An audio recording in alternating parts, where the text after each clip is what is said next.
పరిమళము నీదేనా నాలో పరవశము నిజమేనా బొండు మల్లి పువ్వు కన్నా తేలికగు నీ సోకు రెండు కళ్ళు మూసుకున్నా లాగు మరి నీ వైపు సొగసును చూసి పాడగాయలా కనులకు మాట రాదుగా అలా వింతల్లోనూ కొత్త వింత నువ్వేనా ఆ అందం అంటే అచ్చంగాను నువ్వే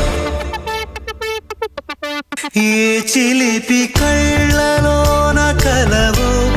ఏ చిగురు గుండెలో నలయవో ఏ చిలి